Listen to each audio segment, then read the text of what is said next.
She had counted every door. 43 houses in London, from the polished brass hinges of Grosvenor Square to the modest peeling paint of lodgings near the river, and not one had remained open long enough for her to set down her bag.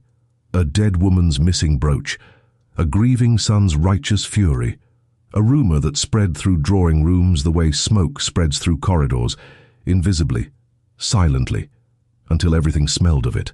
Leonora Colborne was 27 years old. Her father had trained her in medicine, and she had spent 2 years as physician and companion to the Duchess of Whitmore. She had watched the old woman die peacefully of a failing heart on a Tuesday morning in January. She had held the Duchess's hand. She had noted the time. She had closed the curtains herself because no one else in the room had thought to do it, and the morning light had been too bright for the occasion. Then Lord Whitmore had arrived, counted his mother's jewels, found one brooch missing and pointed at Leonora. 43 doors. One advertisement, printed in the Times on a Thursday, which no other qualified physician in London would answer, because no other physician in London was quite that desperate.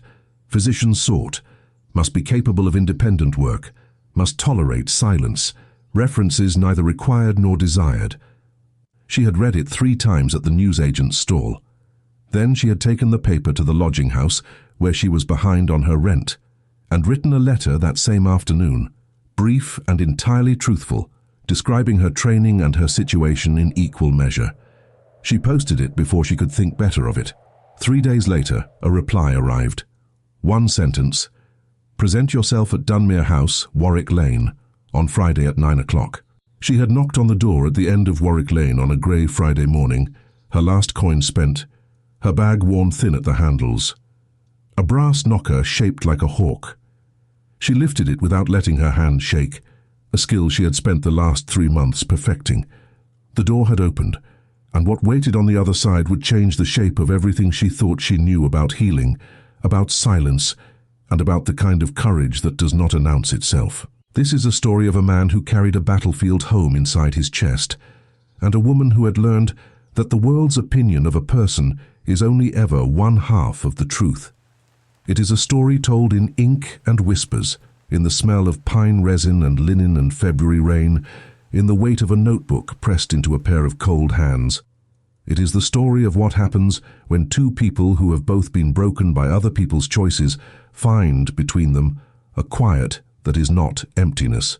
A quiet that is instead a beginning.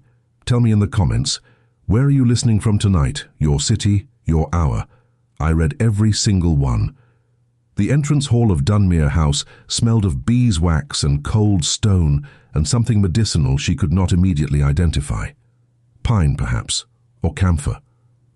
She stood for a moment on the threshold, the February cold at her back, and let her eyes adjust to the dim interior. The floor was old stone, worn smooth at the centre. The walls were dark panelling hung with oil portraits she could not make out clearly, each one lit by a strip of grey window light that fell from somewhere above. Everything was very clean and very still. The housekeeper who had opened the door, a stout woman of 60 with the expression of someone who had survived a great deal and found survival, on the whole, adequate, led Leonora down a long corridor without speaking. Past the row of closed doors, past a writing table with nothing on it, past a tall case clock whose pendulum moved in the silence with a patience that bordered on reproach. The house was utterly, impossibly quiet. Not the quiet of vacancy, the quiet of something held in. The housekeeper stopped at a door at the end of the corridor and knocked twice with her knuckles. A sharp, functional knock, the knock of a woman who used no more force than necessary for anything. Then she opened it and stepped aside. Leonora went in. It was a library, or had been once. The shelves still held books, but they had been partially cleared and the space between had been filled with other things. Specimens in glass jars, a rack of drying herbs suspended from a rod near the ceiling, 2 brass instruments whose function she did not recognize at a glance, and a writing desk positioned directly below the single window where the grey February light fell without ceremony on the man seated there. He was younger than she had expected, 32, perhaps 33. Dark hair worn longer than fashion recommended, pushed back from his forehead, with the carelessness of a man who had stopped consulting mirrors some time ago and found the decision restful. A soldier's posture, shoulders that did not quite release even at rest, carrying a tension so habitual he had probably stopped noticing it years ago. His hands on the desk were still. His eyes, when he looked up at her, were an unusual color, the warm brown of old varnish, with a ring of something almost gold at the center. He did not speak.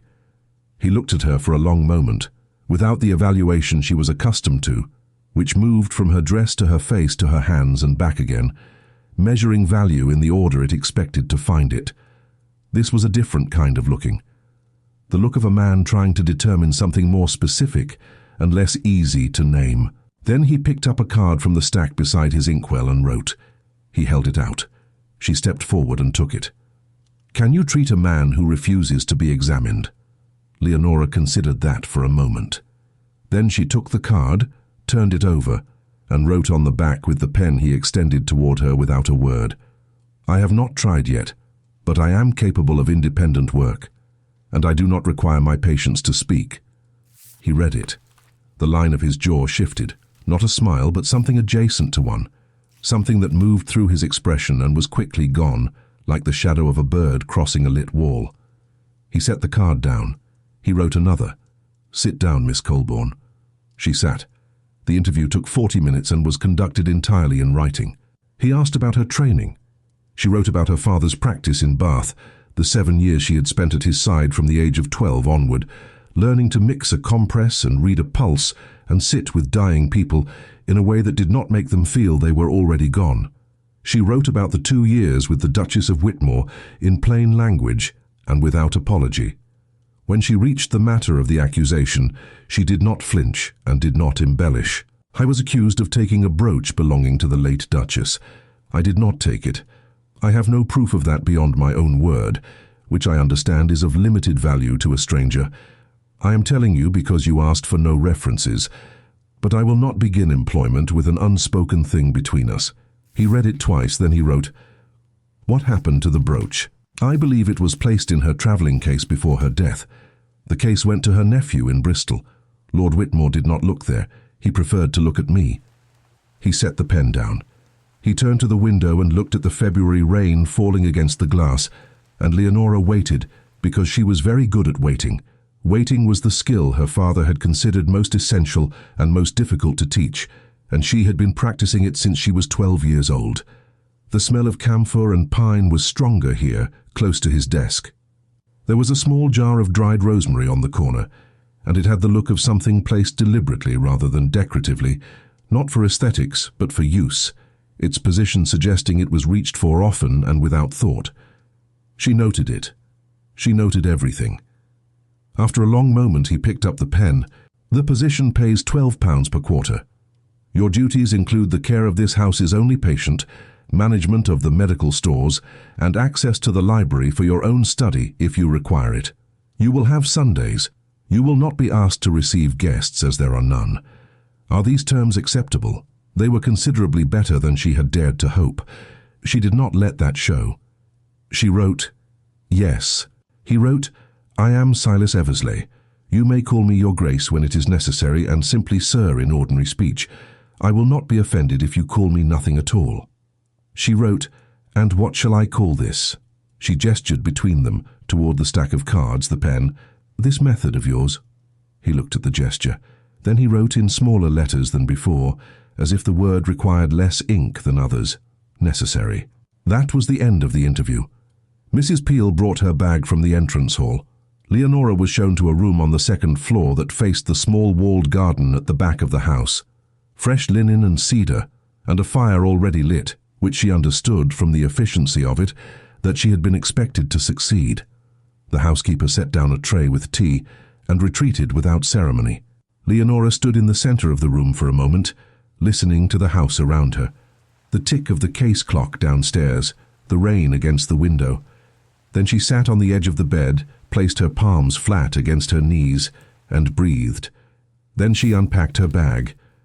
Her father's copy of Hunter's Treatise on the Blood, its cover worn to softness. Her own notebook half filled with observations from the Duchess's last months, which she had not opened since January, and was not certain she was ready to open now. A tin box of instruments, each one wrapped in cloth and fitted into its place, a change of clothing. The advertisement, torn from the Times, which she had folded so many times the paper was beginning to separate at the creases. She put the advertisement at the bottom of the box. She put the kettle on the stand beside the fire. Over the next 3 days she observed the following. Silas Eversley rose at 6 and was in the library by 7. He ate his meals at the desk and did not appear to notice what was on the plate, the evidence of this being that he ate everything in front of him with the even mechanical consistency of a man performing a task rather than enjoying one. He moved through the house with the careful quiet of a man who had learned not to take up space, which she found remarkable in someone who, by the evidence of his shoulders and the way a room organized itself around him when he entered it, naturally took up a great deal of it. He communicated with Mrs. Peel in a combination of nods and brief written notes. He communicated with Perkins, the footman, a young man of 20 who seemed to have been selected specifically for his disinclination toward conversation, a quality Leonora was beginning to appreciate in the household generally, in much the same way. He did not use his voice. She heard it once in those 3 days, a soft sound of some kind spoken in the direction of a cat she had not previously noticed, a thin grey creature who lived in the kitchen and appeared to have permission to go wherever it pleased. The sound was too low to make out, but it was not a whisper. It was not the voice of a man who could not produce one. It was a voice held back, deliberately. The way one holds a door not quite closed and not locked but not open, occupying the precise position that requires continuous effort to maintain. She began her examination of him on the 4th day. He submitted to it with the controlled stillness of a man who had decided in advance exactly how cooperative he intended to be and had chosen minimally. She checked his throat with the small lamp she kept for the purpose, tilting the light at the angle her father had taught her, looking at the structures with the patience of someone who understood that the body usually told you what it knew if you looked long enough and did not hurry it. She checked his breathing, the reflexes of his hands and jaw, the quality of the sound he could produce when she asked him, carefully in writing, to try. He could produce sound, softly, carefully, without the roughness or damage she had half expected to find. The structures were intact, the reflexes were normal. There was nothing physically wrong with his voice. She did not say this immediately. She wrote it in her own notebook and sat with it, in the way she sat with all findings that were more complicated than they appeared. She found the first notebook on a Wednesday, left on the corner of her desk. It was small, palm-sized, covered in calfskin worn to softness, the kind of notebook that had clearly been carried in a coat pocket for a very long time, long enough that the cover had conformed to the shape of the pocket and smelled faintly of wool and cold air. Her name was written on the outside in his careful, cramped hand, Miss Colborne. Below it, a single word, please. Inside it was not a message. It was not instructions or requests or anything that required an answer. It was a catalogue of observations about the garden. The rosemary by the south wall has survived the frost. The snowdrops came earlier than last year, 7 days earlier, the same as the year before. I cannot account for this pattern, but I have recorded it faithfully for 4 years. I do not believe patterns require explanation to be worth noting. There were drawings too, small and exact. The cross-section of a snowdrop bulb rendered with more precision than she would have expected from a man who described himself as a soldier and a duke, a study of frost damage on a bay leaf with the damaged cells indicated by a different pressure of pen, a diagram of the garden's drainage channels with annotations about which months flooded and by how many inches. The handwriting became more cramped as the pages continued, the entries shorter, as if he had been rationing space or ink or both, or as if urgency had increased in inverse proportion to the number of pages remaining. She read it twice. Then she placed it on the left side of her desk where she could reach it easily. Over the following days, she found others. A notebook cataloguing the household's medical stores, with annotations about efficacy and shelf life that demonstrated a more sophisticated understanding of pharmacology than she had anticipated. Notes that were not those of a layperson but of someone who had used these substances in conditions that required knowing their precise limits. A notebook containing what appeared to be fragments of letters, started and abandoned, each cut off mid-sentence. She did not read those. She set them back where she had found them. What she returned to night after night was the garden notebook, because it was the only document in the house that did not feel managed. Every other piece of writing from him was precise in the way of a man who had learned to say only what was necessary. But the garden notebook had been written for no one, or so it must have seemed when he wrote it. And in it, he had noticed things. The way the light fell differently on the south wall in March than in November, and how that difference changed the color of the brick, from rust to something closer to wine. The smell of the garden after frost versus after rain, not the same smell at all, she noted with some surprise, though she had never thought to distinguish them before. The way the grey cat, Cato she would later learn, sat in the exact same window for exactly 1 hour after sunrise, and then moved on every day without exception, with the reliable indifference of a creature who had decided long ago that the world was not particularly interesting, but that watching it was better than not watching it. She began leaving her own notes on his desk. Not medical observations. She kept those in her own records careful and separate, but small things. A note about the drainage channel he had sketched, proposing a different theory about the flooding pattern based on the soil composition she had noticed when she walked the garden on Sunday. A question about the rosemary. Had he ever tried a rosemary gargle for throat complaints? The oils had some benefit in inflammation, she had read, though her father had been skeptical. A brief, almost involuntary remark about Cato, whose name she had finally extracted from Perkins after asking 3 times. The cat had, that morning, sat in her chair in the library and refused to move, and she had written around him. He read them.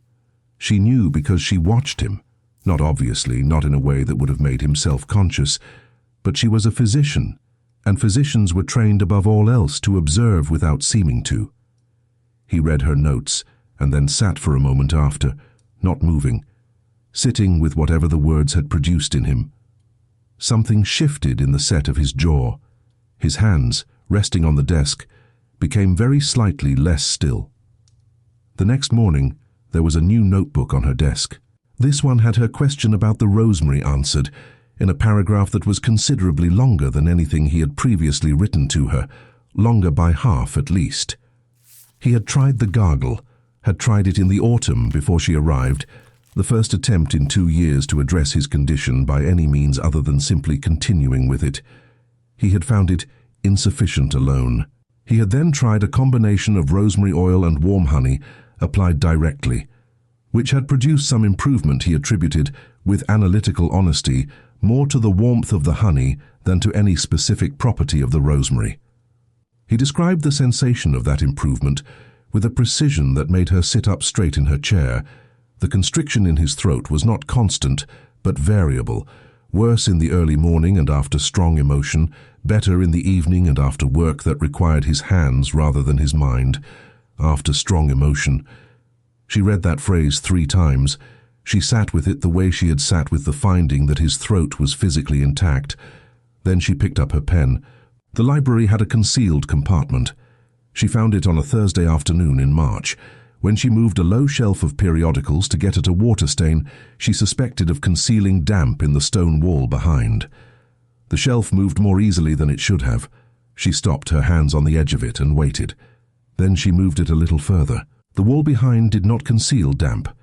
It concealed a narrow gap, perhaps 12 inches wide, and the height of the shelf itself lined with paper that had been pinned to the stone with such care that it had not fallen in what appeared to be several years. The gap smelled of old paper and stone, and something faintly astringent, the smell of ink left open too long. She stood there for a moment in the grey afternoon light and let her eyes adjust to the darker space. Military dispatches, orders stamped with faded red seals. A map of what was annotated as the French border, dated 2 years before Waterloo, with positions marked in pencil and the pencil mark somewhat smudged, as if a hand had rested on the map too many times. A page of figures, troop positions, she thought, numbers in columns she could not interpret but could recognize as the kind of numerical accounting that soldiers make, and that no one outside that particular accounting will ever entirely understand. At the bottom of the page, a set of orders signed with a name she now recognized, Eversley, S. Captain. The orders were dated the 15th of November, 1812. And beside the orders, pinned at a slight angle as if placed in haste or placed by a hand that was not quite steady, a letter in a different hand entirely.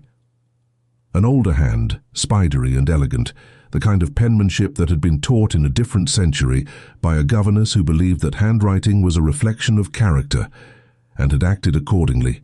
She did not mean to read it. She read one line before she stopped herself. "If you find this, know that I trusted him with it, and I trust you because he chose you." She stood in the dim library with the smell of old paper around her and looked at that line for a long moment. Then she replaced the shelf exactly as she had found it, pressing it back into position with both palms until the small click of it settling told her it was secure. She went back to her desk. She sat down. She did not open her medical notebook. After a time she wrote in it, "He is not keeping his secrets from me. He is keeping them until he is ready to give them. These are different things." She closed the notebook. The next morning, there was a letter on her desk. Not a notebook. An envelope, sealed with plain wax, her name on the outside in his hand. Inside, a single card. "There are things in this house I will tell you when I am able. I am aware that you found the shelf. I am not asking you to have not found it. I am asking you to wait." She wrote back. "I know how to wait," he wrote. "I know. It is one of the things I noticed first." That same week a letter arrived at Dunmir House addressed to His Grace the Duke of Dunmir. She was in the entrance hall when Perkins brought it in on a silver tray, and she saw at a glance the sender's seal pressed into the red wax, a stylized W above a crown. Whitmore. Silas came into the hall, took the letter, and went to the library. She did not follow. She went to the medical stores and sat for a moment at the small table she used for compounding, the smell of dried herbs and tincture jars around her, the familiar orderliness of things in their appointed places. When she passed the library door some 20 minutes later, she saw that Silas had set the letter down on the desk and was looking at it without moving, the stillness in him different from his ordinary stillness, more concentrated, turned inward. Then he reached for the fireplace poker and placed the letter directly into the coals. The paper caught at once, a brief, bright edge of orange along the fold, and then grey, and then ash. He looked up. He did not explain. He picked up his pen and returned to the notebook in front of him, as if the interruption had not occurred. She went back to the medical stores and catalogued the remaining camphor with more attention than it strictly required, recording each jar's weight and estimated remaining lifespan in her careful physician's hand, and did not allow herself to speculate about what the letter had contained. She found him in the library at 10:30 at night. This was unusual. He was always gone by 8, the house settling into its evening quiet with the reliability of something long practiced. The fire, which Mrs. Peel banked carefully each evening with the same efficiency she brought to all her work, had been recently stoked and smelled of fresh coal and the particular warmth of a room that has been made ready for occupation rather than closing up for the night. The lamp on the desk was lit. The window was very dark. Leonora had come down for a book she had left in the library that afternoon. She had not expected the light under the door, and she stopped in the corridor for a moment before she pushed it open. He looked up. There was between them, for a moment, the particular quality of silence that exists when two people have not yet decided whether to speak or retreat, a kind of balance point that could tip either way. Then he gestured briefly toward the chair across from his desk, the chair she occupied during their written consultations, the chair she had begun to think of as hers in the way you come to think of a chair as yours when you have occupied it consistently enough. She came in and sat. He wrote for a long moment. The fire snapped behind her, small domestic sounds, a coal settling, a brief percussion of heat, and the cold outside pressed at the window glass with the quiet persistence of February that has decided to stay. The lamp on the desk threw a circle of amber light that made the shadows at the edges of the room seem very far away and very still. He turned the notebook to face her. "There is something I have been intending to tell you for some time. I am not certain I can write it correctly. Writing requires distance, and I am not certain I have any from this particular thing." She read it. The fire shifted. She breathed. Then she took the notebook, turned to a fresh page and wrote, "Then do not write it. Say it, however you are able." He looked at what she had written. He looked at her. The lamp between them was very still, its flame straight and unwavering in the undisturbed air of the closed room. He opened his mouth.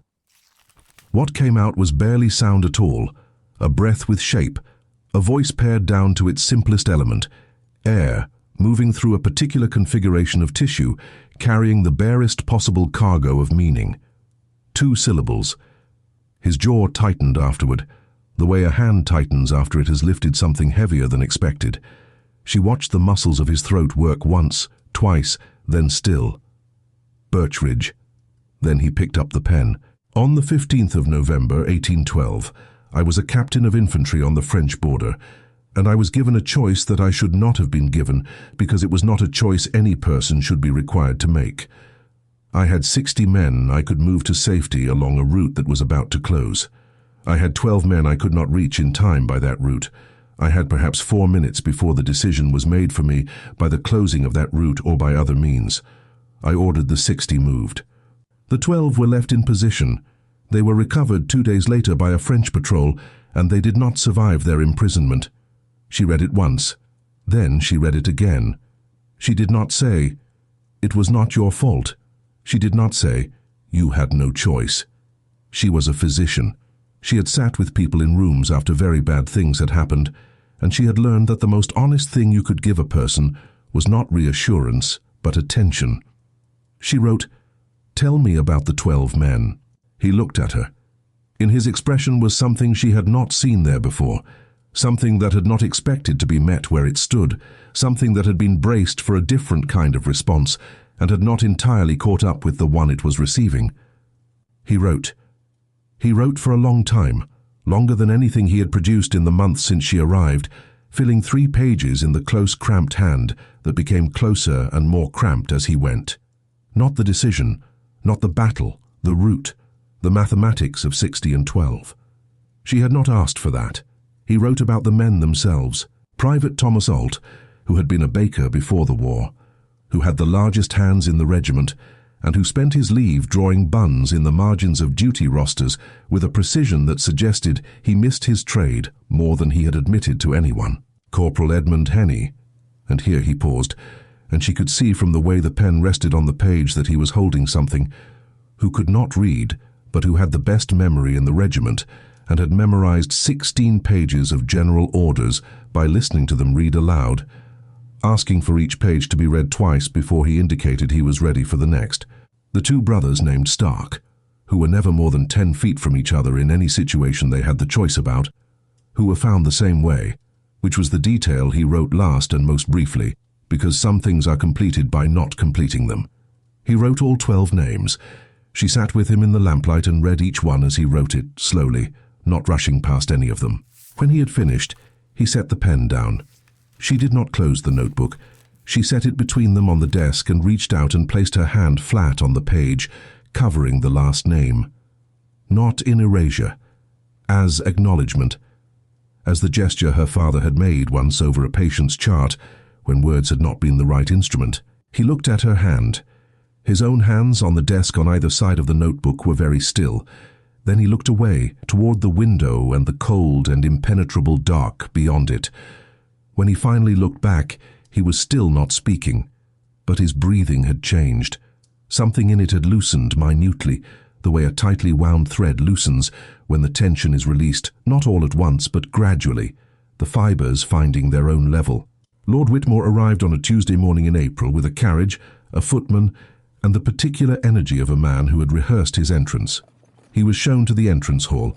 Mrs. Peel did not offer the drawing room, and Silas came down the stairs in his coat and without his notebooks, which Leonora, watching from the landing above, understood to mean he had known this was coming. Whitmore was 40-something, and built with the solid heaviness of a man who had never missed a meal, and had let that certainty accumulate in his body over several decades. He had his mother's high forehead. Leonora could see that from the landing, but none of the old Duchess's warmth. The forehead in the Duchess's case had suggested intelligence and openness. In her son, It suggested only confidence in its own position. He looked at Silas with the expression of someone who had already decided what was going to happen and considered the meeting itself a formality. "Your Grace." A nod, perfunctory. "I will come directly to the point. The woman you have employed, Miss Colborne, is not what she has represented herself to be. Her dismissal from my mother's household was for cause. I believe you were not made aware of this when she was engaged, and I am making you aware of it now. Her continued presence in this house reflects on your reputation, which is currently in a state that cannot afford additional—" He stopped. Silas was looking at him. Only that. But the quality of the attention was such that Whitmore's sentence lost its footing and did not recover it. The entrance hall was very quiet. The case clock ticked. Somewhere in the back of the house, a door latched. Leonora's hand tightened on the banister. Silas opened his mouth. What came out was not a whisper. It was not precisely a full voice. It was rougher than that, scraped thin at the edges, the voice of something that had been kept from air for a long time and had not yet fully remembered what air felt like. But it was audible. It moved across the entrance hall without difficulty, without strain, with the directness of something that had been waiting in that exact configuration, held at the ready, needing only occasion. "Leave." One word. Whitmore stared. Behind and above him on the landing, Leonora did not move. She was aware of her own heartbeat in the unusual way that you become aware of it when something unexpected happens in a quiet room. She had known, in the abstract, that his voice existed. She had heard it once before in the library at night, those two syllables that had the quality of something dragged up from a very deep place. But this was different. This was not a whisper retrieving itself from silence. This was a voice reasserting its authority over a room. Silas held Whitmore's gaze with the absolute, economical calm of a man who has said everything he intends to say and has no interest in explaining it. Whitmore left. The footman opened the door and the carriage moved away, and the sound of it on the cobblestones faded through several registers. Distinct clatter, then rattle, then the ambient noise of the street swallowing it, and was replaced by the sounds of an ordinary Tuesday morning. A bird somewhere in the walled garden, the distant rhythm of Mrs. Peel's work in the kitchen, the creak of the house settling in the way old houses settle, as if the building itself were breathing. Leonora came down the stairs. Silas was still standing in the entrance hall.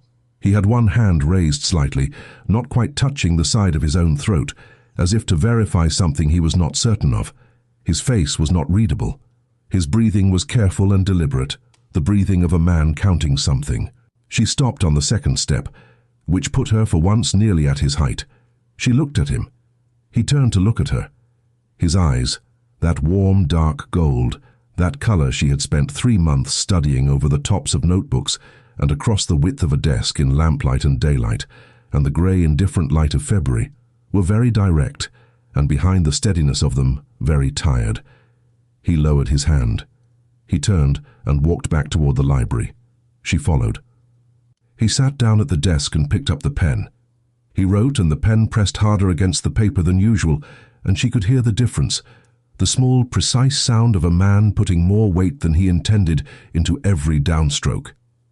It hurt. She sat across from him. She waited a moment more, watching him breathe. Then she said gently, "I know." She examined his throat again that afternoon, in the library with the April light coming through the window less harshly than the winter light had been. He submitted with the careful stillness she had grown accustomed to, not passivity, but control, the way a trained horse stands quiet not from submission, but from the continuous decision to stand quiet. She took her time. She looked at the structures she had looked at before with the same patience and the same lamp. She asked him to produce sound, softly, and placed her fingertips lightly against the side of his throat, with his permission, as always, and felt the vibration of it. She sat back. "Your throat was never injured," she said.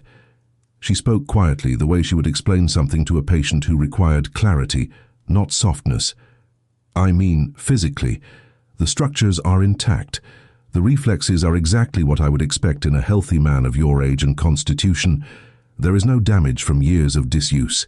There is nothing anatomically wrong." He watched her. He did not reach for the pen, which means, she continued, That the silence was not something that happened to you from outside. It was something your body chose, not consciously perhaps, and not entirely deliberately, but chosen and held and maintained for 3 years, 2 months. He reached for the pen. He wrote 3 years, 2 months, and 11 days. She looked at that. Then she said, "Then the question is not what is wrong with your throat. The question is what your silence has been doing all this time that you required it to do." He looked at her for a long moment. Outside, the April rain had started. She could hear it beginning on the garden path, a tentative sound that would either grow or pass. The smell of it came in under the window, cold stone and new earth and something green and particular to April that she did not have a name for, only a sense of it. He wrote, "I am not sure I know how to answer that." "Then I will tell you what I observe," she said.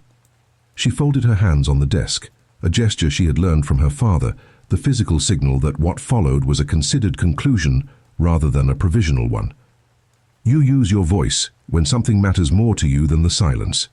This morning, when Lord Whitmore was here, that was the first time in 3 years you have spoken above a whisper in the presence of another person, and you did it to protect something, or someone." He had not moved. His pen was still in his hand, held but not writing. She said, "What did you want to protect when you went silent, the first time, after you came back?" The silence after that question was very long, long enough that the rain outside made up its mind and committed to itself, settling into a steady pattern against the glass.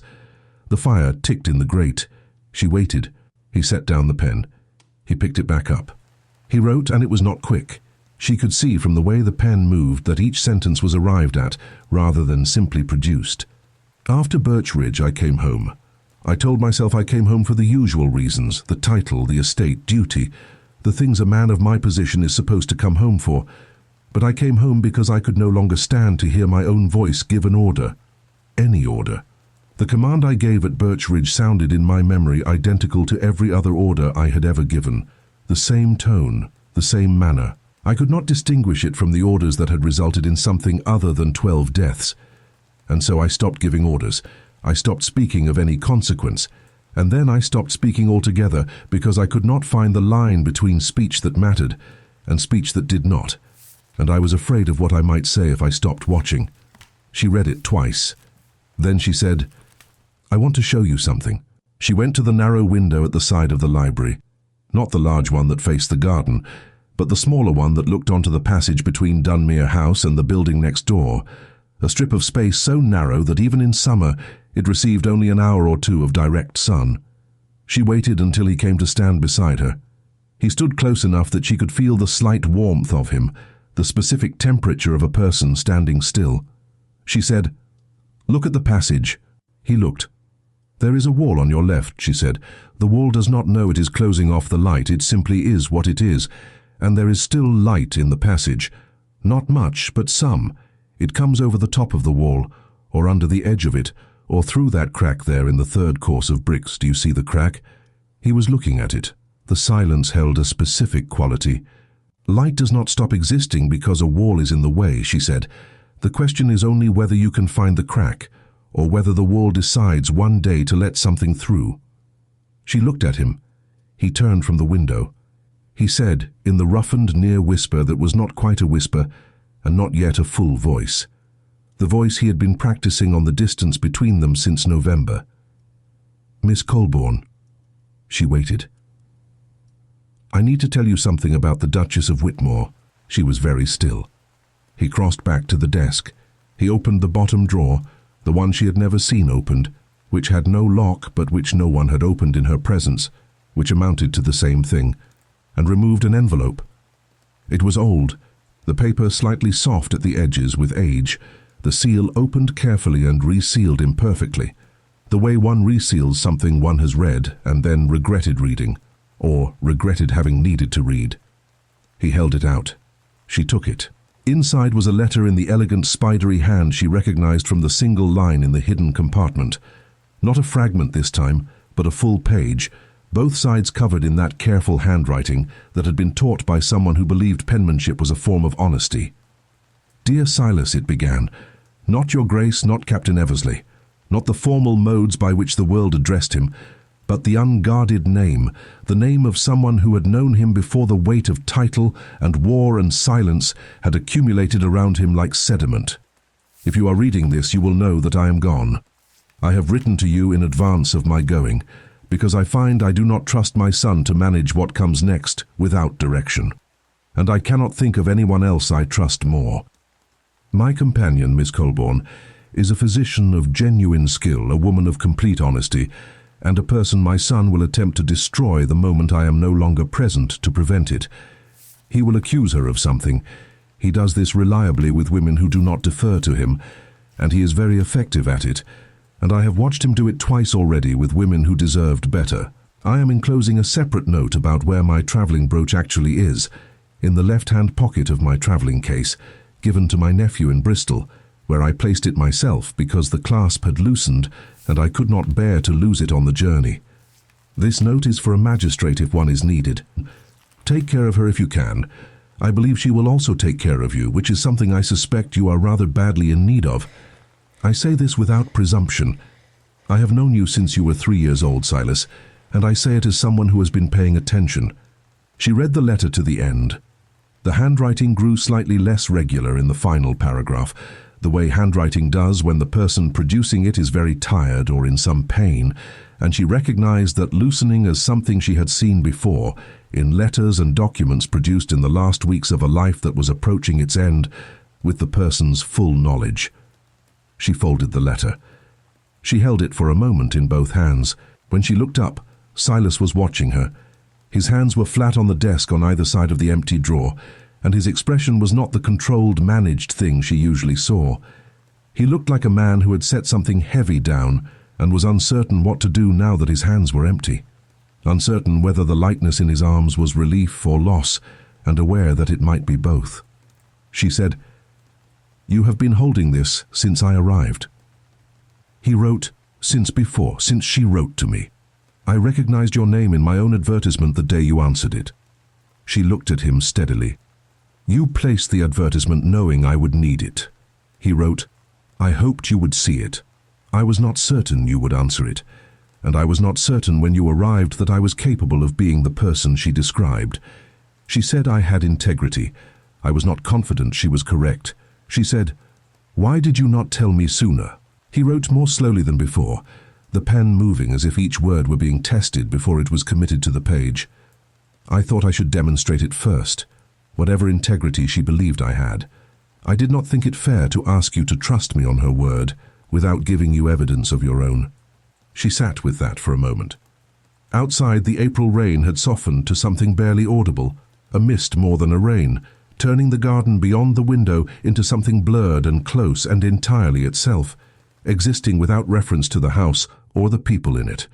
She said she was right. He did not answer that. He looked away toward the window and then back.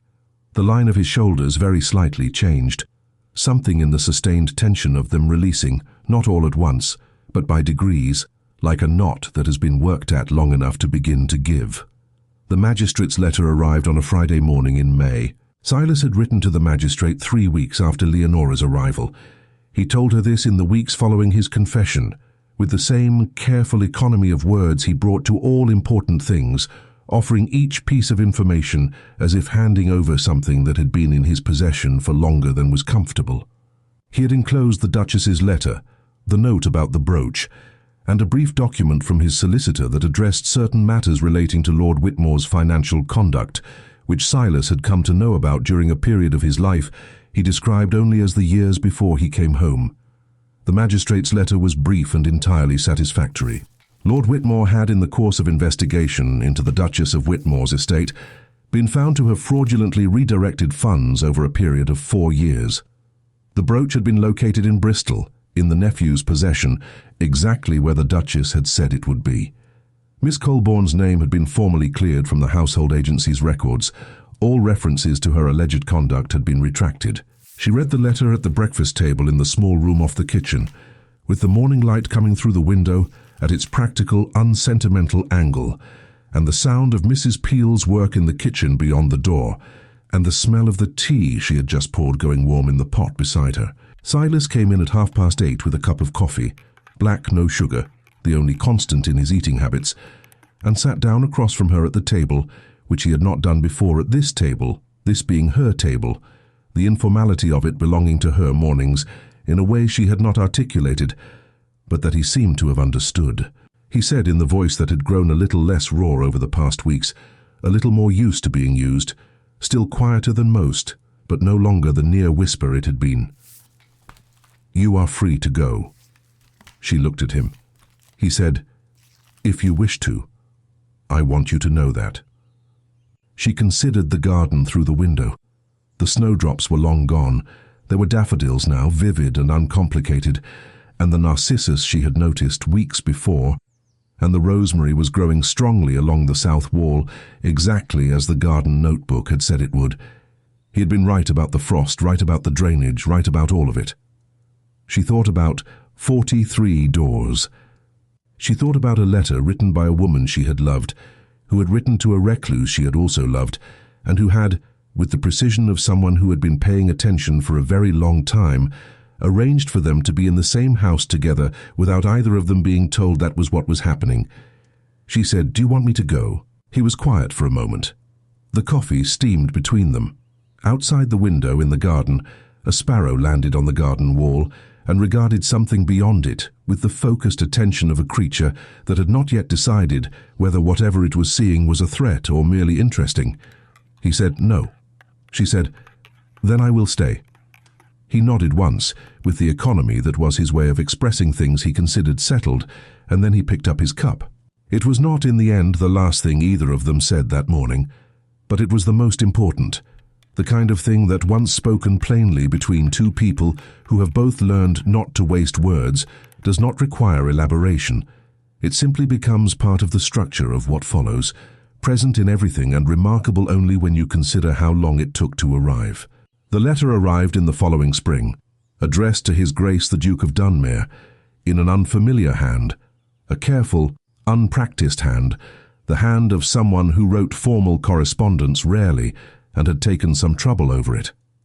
He received it on a Tuesday morning in April, the anniversary, Leonora had quietly noted without saying so, of the morning he had spoken one word in an entrance hall and changed the direction of 2 lives. They were in the library, as they usually were in the mornings now.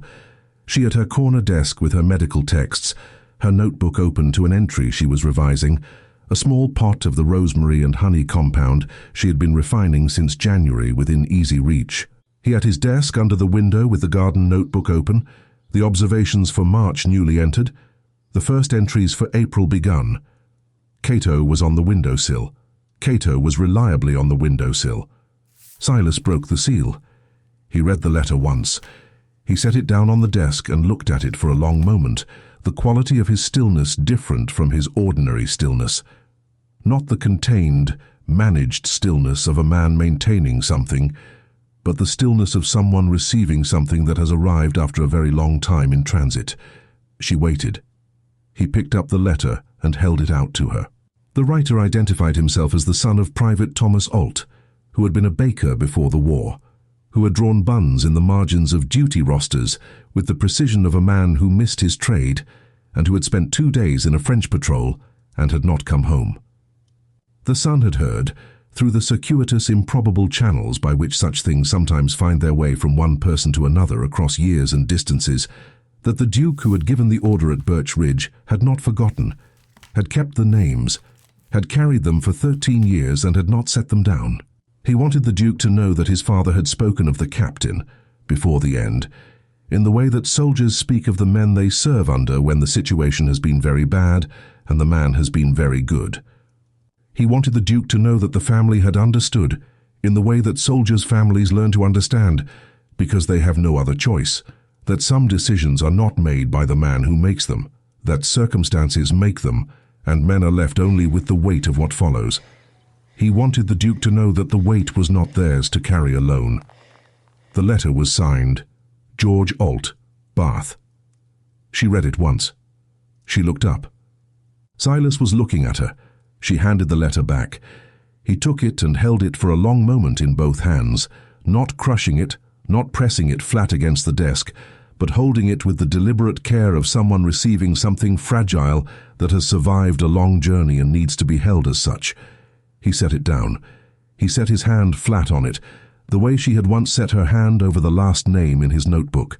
He said quietly, in the voice that was no longer the near whisper, that had become over these months something present and full and entirely his own, the voice of a man who had decided that the words he had to say were worth the effort of saying them. He said, "I would like to write back to him." She said, "I know, I thought you would." He said, "Will you help me?"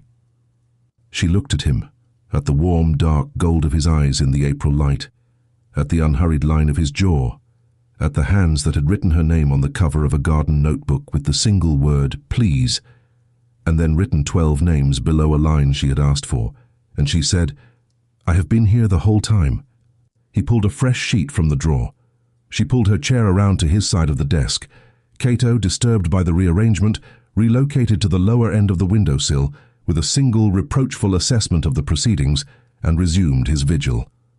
The letter to George Alt took most of the morning, and it was revised 4 times, and Leonora wrote 2 of its paragraphs, and Silas wrote the rest, and when it was finished and folded and sealed, they both sat quietly for a moment in the April light before either of them spoke again.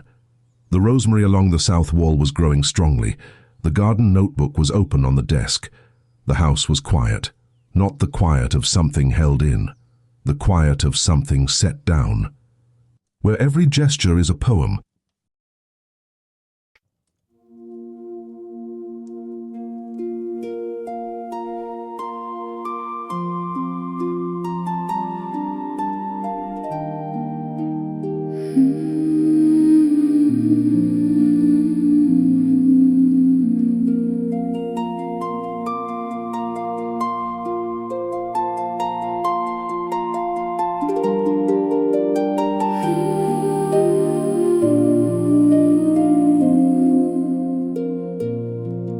In the hush before the morning, when the cold has not yet gone, there is a place where hearts are broken and still somehow carry on. A quiet house of stone and shadows, a breath held deep inside the walls, a hand that learns the shape of sorrow, a voice that never calls. Through the rain and through the winter, through the rooms that never smile, something tender waits in silence and begins to stir a while. Not all wounds are seen, not all pain is loud. Some are buried deep beneath the cloud. Between silence and light, there is a road we cannot see. Between silence and light, heart remembers how to breathe.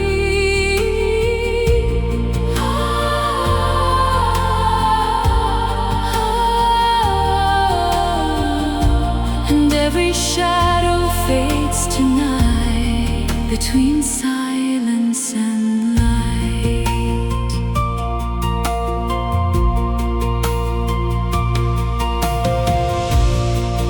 There are words we never speak of. There are names we never say. There are nights that hold us captive till we learn to give them away. And the hand that tends the fracture, and the soul that keeps it still, find a healing in each other that no sorrow can destroy. Not all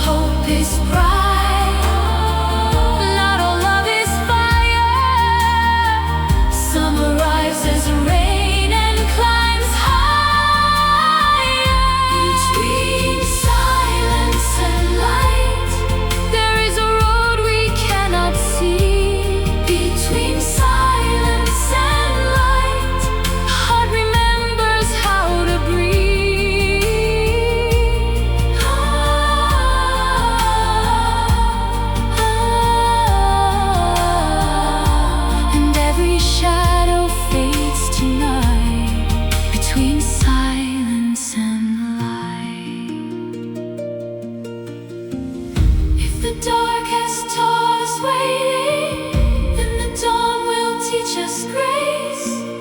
If the world has called us broken, we will meet it face to face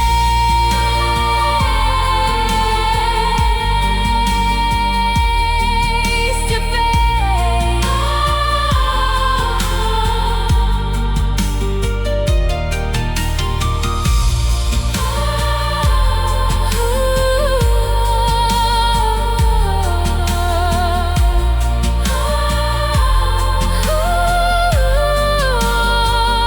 Between silence and light, there is a road we cannot see.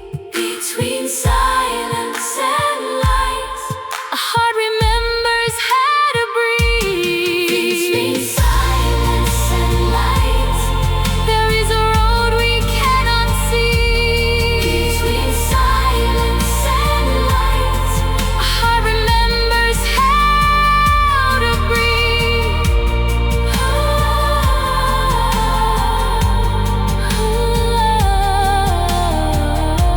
And every shadow fades tonight.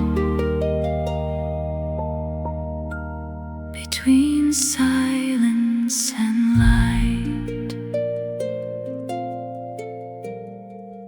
in the hush before the morning,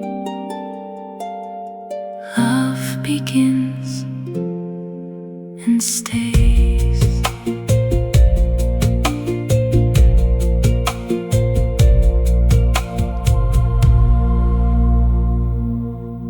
This is a work of fiction created for entertainment purposes only.